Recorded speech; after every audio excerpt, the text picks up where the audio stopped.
Cut. Selamat datang di kelas online saya Dr. Adriani Galri Adoniram Tobondo. Di sesi ini kita akan membicarakan bab 3 metode penelitian. Dan bab ini, bab 3 metode penelitian, itu sangat familiar di kalangan mahasiswa, baik itu mahasiswa program sarjana, program magister, sampai dengan program doktor. Berkaitan dengan apa sih dan seperti apa yang akan kita kerjakan di bab 3 metode penelitian. Dan saya mengikut sertakan dalam konten ini hasil bimbingan saya dengan salah seorang mahasiswa bimbingan saya bernama Eliseba Agustina Lumentut. Kita mulai dari bagian pembuka bab 3 metode penelitian, yaitu subbab. Biasanya itu dikemukakan bervariasi. Ada yang menyebut jenis penelitian, ada juga yang membedakan jenis penelitian subbab pertama di uraian bab 3 metode penelitian atau subbab 3.1.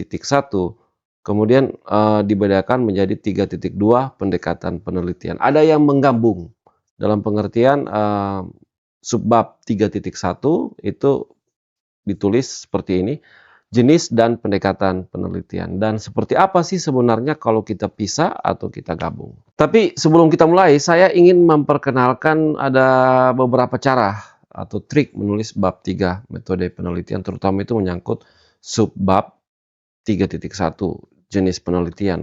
Kalau seandainya memang mahasiswa memisahkan antara uraian subbab jenis penelitian dengan pendekatan penelitian. Kalaupun digabung jenis dan pendekatan penelitian dengan cara yang biasa, yang konvensional, kemudian dengan cara yang baru. Dan saya akan jelaskan itu bagaimana sih kita meramu uraian di bab 3 metode penelitian. Jadi mengenai bab 3 metode penelitian, bagian ini teman-teman harus bisa melihat bab 3 ini merupakan satu bagian yang sangat penting. Itu perlu teman-teman uraikan dengan baik supaya pembaca bisa memahami dengan jelas, oh rupanya peneliti itu dalam menghasilkan suatu gambaran, dia itu melakukan hal-hal seperti ini. Dan itu nampak di bagian-bagian uraian dari subbab penelitian. Misalnya pada bagian teknik pengumpulan data. Nah, ini yang menjadi tujuan utama. Teman-teman menyusun, teman-teman mencoba menguraikan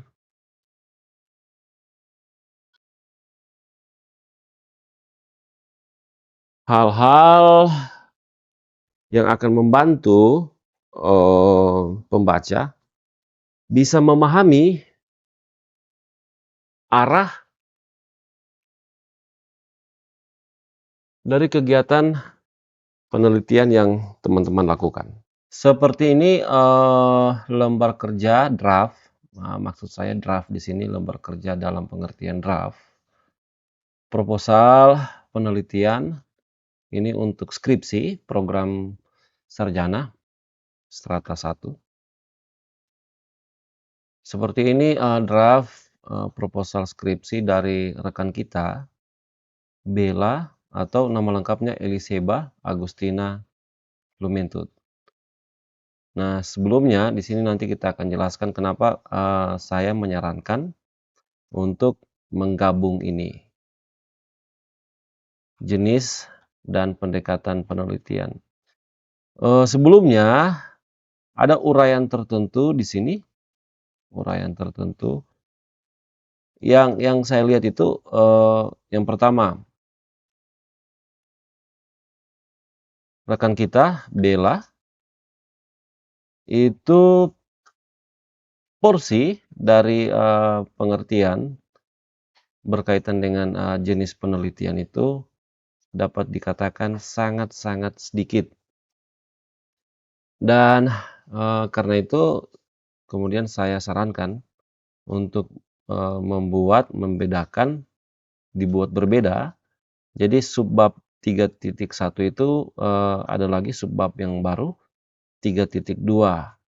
Jenis kalau 3.1 jenis penelitian dan 3.2 itu pendekatan penelitian. Jadi tidak digabung uraiannya, tapi dipisahkan. Tapi kemudian saya mengatakan kepada Bella, ada konsekuensi kenapa kalau seandainya itu digabung ataupun dipisah, ada konsekuensinya.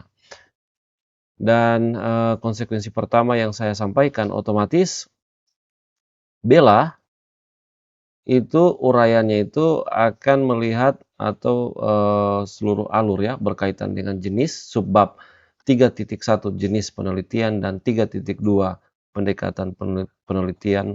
Bella harus memperhatikan keseimbangan uraian dalam pengertian ya supaya serasilah.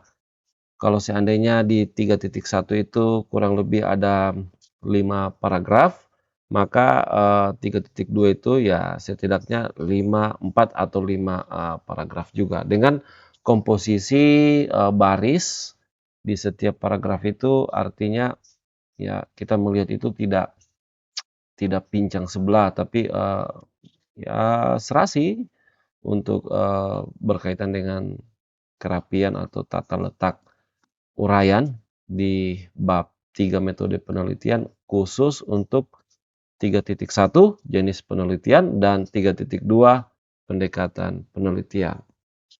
Konsekuensi kedua yang saya sampaikan ke Bella, maka Bella harus menjawab kalau seandainya nanti ada pertanyaan, apa sih bedanya jenis penelitian dan pendekatan penelitian?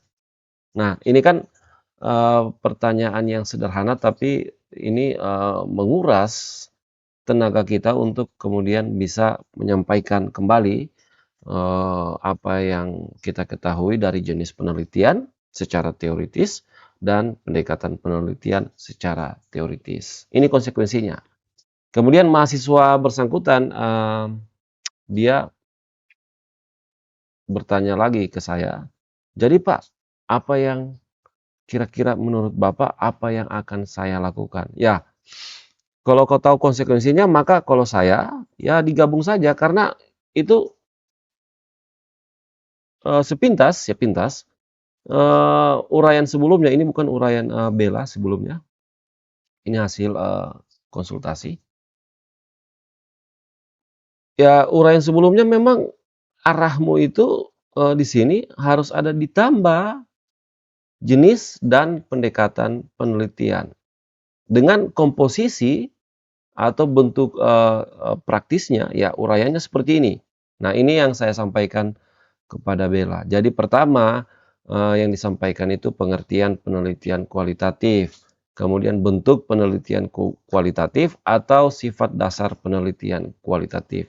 Dan paragraf kedua ya baru masuk bentuk-bentuk pendekatan penelitian kualitatif. Bisa menyebut semuanya atau ya karena memang kita memilih pendekatan penelitian kualitatif misalnya deskriptif, ya kita gunakan saja, kita langsung sebut saja deskriptif di sini. Dan kalaupun kita sebut satu persatu pendekatan penelitian, mulai dari sebagai contoh studi kasus, studi pustaka, ini pendekatan penelitian, narasi dan sebagainya, eksplorasi dan seterusnya. Maka kemudian penguji, karena pembimbing itu juga kapasitasnya sebagai penguji, dia akan bertanya, "Loh, ini jadi pendekatan penelitian yang sebenarnya itu apa sih? Kenapa nggak konsen saja ke sini?" Atau bisa saja mahasiswa akan karena dia menguraikan seperti itu, dia menjabarkan seperti itu. Ini bagusnya Anda itu melakukan pendekatan penelitian yang Anda harus aplikasikan itu misalnya pendekatan studi kasus dan narasi misalnya. Jadinya pendekatan studi kasus dan pendekatan narasi dalam penelitian kualitatif. Ada 2 pendekatan, digabunglah intinya begitu, pendekatan gabungan. Arahnya akan ke sana. Tapi kalau Anda, menyebut langsung, misalnya ya deskriptif, penelitian deskripsi atau deskriptif, maka ya penguji akan menaruh fokus pada ini loh, ini. Akan banyak pertanyaan-pertanyaan yang muncul berkaitan dengan pendekatan penelitian kualitatif yang dipilih, misalnya ya deskriptif kualitatif. Oh, jadi begitu ya, Pak? Nah, itu yang Bella sampaikan ke saya dan saya bilang, "Ya, seperti itu." Jadi kira-kira, bentuk alurnya yang ini. Jadi, di layar ini contoh alur kalau kita menggabung di sini, sub bahasan 3.1, jenis dan pendekatan penelitian. Di sini ada jenis penelitian dan di sini uraian selanjutnya ada pendekatan penelitian. Nah, kalau jenis penelitian kan hanya ada 2, satu kualitatif dan satu kuantitatif. Ada banyak uraian atau subbab di bab 3 metode penelitian, tapi saya hanya melihat yang substansi dari bab 3 metode penelitian. Artinya substansi di sini ini loh bagian-bagian yang artinya itu ya dapat dikatakan sebagai dasar untuk menjelaskan keseluruhan secara praktis seperti ini yang saya lakukan berkaitan dengan kegiatan penelitian. Dan karena itu bagian-bagian yang penting bagi saya, bukan yang lain tidak penting ya, tapi dalam pengertian ini loh dasar utamanya. Yang pertama itu ya jenis dan pendekatan penelitian. Tapi kalau teman-teman ingin memisahkan uraian itu menjadi 2 subbab. Sebagai contoh, ada uraian subbab jenis penelitian, ada juga uraian subbab pendekatan penelitian. Itu pilihan teman-teman sendiri dan juga pembimbing yang mengarahkan teman-teman ini maunya apa sih sebenarnya. Karena uraianmu seperti ini, maka akan muncul yang begini. Jadi perlu juga ada 2 uraian berkaitan dengan subbab di metode penelitian. Kalau seandainya teman-teman ingin memisahkan subbab dari jenis penelitian berbeda dengan subbab uraian terkait pendekatan penelitian.